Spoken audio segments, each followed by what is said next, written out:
Welcome to my kitchen. My name's Tracy and I'm here to show you today how to make your own fresh fruit mince for beautiful mince pies at Christmas time. It's so easy. And I was thinking earlier on, you know, we spent so many years using this little fella, haven't we? And I grew up in the late 60s, early 70s, and Mum always used Robertson's fruit mince. And yeah, it's got suet in it as well, and mine doesn't have suet in it. So I just thought that I would show you how I make my fruit mince for my mince pies, because I get lots of compliments on them. Just going to get scissors quickly.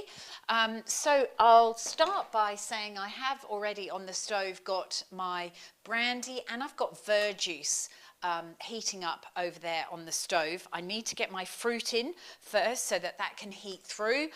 So I'm slightly doing it differently to how I've actually written it on the recipe. So the recipe can be found on our website right now as well. I've chosen sultanas, I've chosen currants, and I love figs in my mince pie because it's got that lovely crunch. If you don't want figs, you can put in raisins instead of sultanas if you want to. Sorry, raisins instead of figs if you want to. Or even just add some dried pear or some dried apricots or whatever flavour you like. So I've just got some of the Australian grown. These are lovely, soft and juicy Angus Park figs, and I'm just going to snip off the top. I just find it a lot easier preparing these with scissors rather than chopping them on a chopping board. So I just cut them into little strips and then take them all up and pinch them in my hands and just cut them into chunks like that. So I did these ones a bit earlier, so you don't have to watch me doing that. And I'm going to go over, and I can smell the brandy now, go over and add this fruit to our hot liquid. Yeah, so you can sort of, you can make whatever flavoured fruit mince tarts you want to, really, can't you? So I'll just make sure that that's all covered there like that, just to start heating through. It just speeds up the process for the sake of the video, so you don't have to spend ages watching me doing this. The other thing that I do love putting in is some fresh orange juice. So I've got my Dream Farm Flucer. This is actually for a lemon, so it's not perfect for oranges, but I'm just going to move this up slightly. But it is the most incredible juicer. But as you can see, it's because the orange is a little bit bigger than this lemon one. It works. It works actually very well. I want about 50 mils, so probably this is a bit of an old orange, we'll say as well. So I reckon that's probably about 50 mils. And so we'll say goodbye to those. Thank you very much. So 50 mils of orange juice goes into this mixture as well. I'm going to tell you about the verjuice in a minute, but let's get everything on first, and then we'll discuss other things that I'm going to be putting into that. I haven't even done my sink of hot soapy water. Naughty girl. And just before the filming started, I gave my new Dream Farm microplane a little bit of a go. I only needed I needed a half a teaspoon of nutmeg, but it's so easy to use that I just, it's so light, you don't have to press very hard at all, and it just works absolutely beautifully. So I have got way too much nutmeg, but it was really fun doing it. I need a quarter of a teaspoon of nutmeg, so I'm just going to do that. You can see how much, way too much.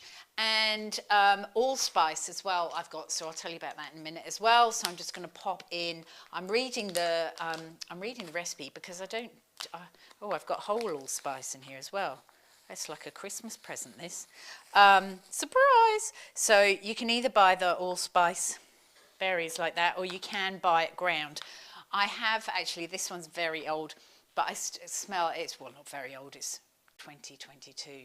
It's not very old, is it? It's not like it was 1964. But this I'm going to put in, that was the year I was born, that's why I thought of that. 3/4 teaspoon of the allspice, which I'll tell you why in a second. I'll wrap these up so I can see them again next year when I reopen this. Actually, I did want to use whole allspice. I've got a new packet of Herbie's whole allspice in my pantry because I wanted to make an orange bitters. So talking of bitters, I've got Angostura bitters here as well, and I'm going to be using 2 teaspoons of this. I love this herbal, or no, sort of like, what is it, aromatic bitters. I love this in here, and this is sort of like a bit of a new addition to my fruit mince pie. One year I was researching Angostura bitters, and it said, why not put it in your fruit mince pie mix? And I went, okay, let's give it a go. So I'll just give that a bit of a stir around. Now we've got the spice in. Let's go and turn that down just a touch. So what else am I putting in? I'm putting in an apple as well. So this makes a huge difference to the flavour of the fruit mince. And you can use any apple that you want to, really. Oh, you can use any apple that you want to, really. But I prefer a Granny Smith because it's not as sweet as, say, a Pink Lady or a Bravo. But you can certainly use Pink Ladies or Bravos if you want to. I leave the skin on as well. And I'm just going to grate this apple on my great grater. I love this grater because it does it twice as fast as regular graters, because the Dream Farm graters you can grate up and down at the same time. So it's absolutely brilliant. So this is quite a large apple. I possibly won't need absolutely all of it, but there we go. That's that. I love this because you can scrape it all up nice and neatly, and this will add some wonderful fruitiness as well to this, so I'll try and keep some of that juice as well. Add that in there. You can also pop in a pear if you would prefer. A pear of what, I hear you ask? Ha ha ha. No, that's a really bad joke, wasn't it? A pear as in a Burbosc pear if you want, or a Packham pear. Just make sure that it's not overripe, because well it'll just go to mush, but that's okay. But so probably a slightly underripe pear or firm pear, crispy pear. That's why I like the Burbosc so much. It's a lot easier to deal with than when it's all sort of floppy and overripe. So let me go through the list. I've got verjuice, brandy, orange, sultanas, currants, figs, glacé ginger. Don't know where it's gone. I had glacé ginger here and I weighed it out. Here it is. Lucky I remembered. So I've got glacé ginger. I might actually use the scissors still. Then it saves me getting out a chopping board, doesn't it? So this, I love this glacé ginger in here. This you can buy at supermarkets, and it's absolutely delicious in this. So you get little sort of bursts of ginger. All of these things are a little bit interchangeable, and if you're not a ginger person, don't put it in. Be absolutely delicious without as well. So I really like this one. One of the things that I was thinking of today actually is the Buderim ginger marmalade, because that is a great, a very easy way of adding a ginger flavour to things. And I was thinking many years ago I used ginger marmalade and coconut vinegar, I think about equal quantities of each, mix them together, and that's the most incredible dip for sort of Asian finger food, if you want to, or it makes a really lovely dressing as well for an Asian-inspired, you know, noodle or rice dish or salad. Absolutely delicious. So that's a Buderim ginger marmalade. So that's about 50 grams of ginger there. Or if you like a little bit of ginger but not that much ginger, then just put in 25 grams. You can halve it. That's just as delicious. So I'm just going to allow that to carry on bubbling there for a minute. And I'll just tell you what and why I have done all of this here. So what was I going to tell you about? The verjuice. That's right, the verjuice. And so this is a Mount Zero verjuice. So it does come from. That's really hard, Mr. Cameraman. Cheeky devil. So this one does come from, I think it's, I never know whether they're Victoria or South Australia. So Mount Zero is South Australia, and we stock their beautiful lentils, French style Puy style lentils or French style lentils. We also stock in the Providore their fricassee, which is lovely. I love that grain. And we also stock their beautiful chickpeas, dried chickpeas as well. So those three things I use quite often in my cooking, and I just absolutely love them. It's great to have in the pantry some dried ingredients that just never sort of go off, and it's just really, they're three lovely ingredients that I really like to use. So I love all the Mount Zero stuff. I've asked my friends down in Margaret River whether they'd make some more verjuice at Kate Farm Shop, and I don't think they have yet, so I'm waiting for them to start making verjuice again. But meanwhile, Mount Zero will be perfect. Brandy I've put in, but you can put in rum if you want to. What else could you put in? Possibly masala, sherry, anything like that. As I said, the Angostura bitters, aromatic bitters. If you've got a bottle of this in your pantry or your drinks cupboard or whatever, read what it can be used for. It's amazing. It can flavour so many different things.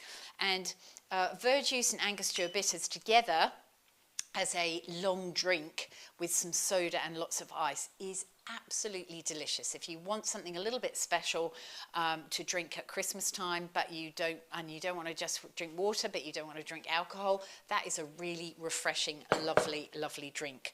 And as I said, the apple just seems to take away some of that cloying sweetness of the fruit mince as well, and that works really well. Nutmeg is an absolutely beautiful a beautiful spice, which in fact I think Joanna Lumley has been on TV recently talking about spice journeys, and she went to the islands where they grow nutmeg, and if you haven't seen it, it's quite fascinating because coating the actual nutmeg is the mace, and it's like a beautiful red lace around the actual nutmeg. Anyway, just a bit of trivia there. And allspice has got a flavour like a mixture of cloves and cinnamon, and is an ingredient in mixed spice blends. So it's used in cakes and Italian sauces, and it's also known as Jamaican pepper or pimento.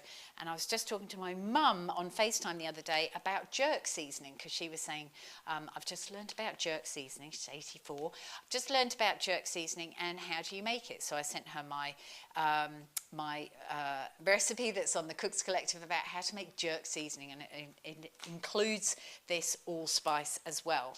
So I'm going to just have a little look at this. What you need to do when you're making this is sort of simmer it slowly enough that the fruit can really soak up all that liquid, but not so fast that it all evaporates before the fruit has become nice and plump and full of all that liquid. So I'm going to say, what I'll do when I finish this video, which will be very shortly, is leave this on. I'm going to turn it down just a little bit longer because I want it to be on, I don't know, 15 minutes or so at least, to just really take on all of those beautiful flavours. So I'm just going to leave this simmering. You can see it in the pan now. Can you see it in the pan? Yes. Can we zoom in or not? Oh, look at him zooming. I might have to bring it here then, mightn't I? There we go.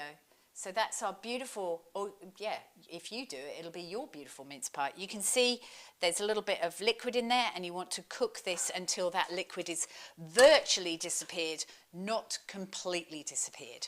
So then what I will do is I'll pop it into a sterilised jar, and I'll keep that until Christmas, until I want to make my mince pies, or I'll make my mince pies and eat it all before Christmas with friends, of course. So there you go, recipes on the website.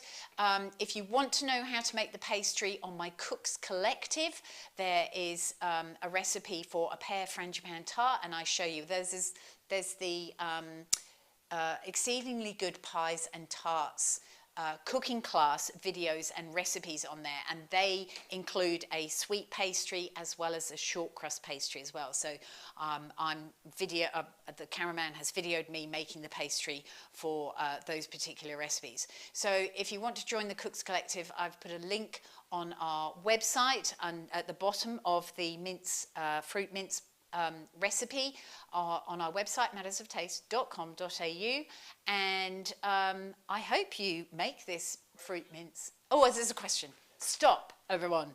Yes, I'm listening. Do you still have those demo dinners that you used to do in Victor? Demo dinners, the long table lunch, the Friday lunches. Do you think this person's talking about? We don't have the dinners, but I do run cooking classes here in my kitchen with 6 people, and I do most of the cooking. So it's sort of like that, but we're back here in Bicton with the cooking classes. So hop onto the website, you can go and have a look at that as well, and I will be putting my January class dates up by this weekend, I promise. I've been saying that for the past month, but I promise that they will go up there. We're not doing gift vouchers this year, but we will. You can certainly gift this to your friends, gift them a cooking class, would be really rather lovely, and we look forward to seeing you next week at 5 o'clock here in my kitchen. I will be making my sage and pancetta stuffing for my turkey. I want to stuff my own turkey this year. It is not hard to make, and it's absolutely delicious. So I hope you've enjoyed this. Check out the recipe on the website, and we'll look forward to seeing you next week. Thanks for watching.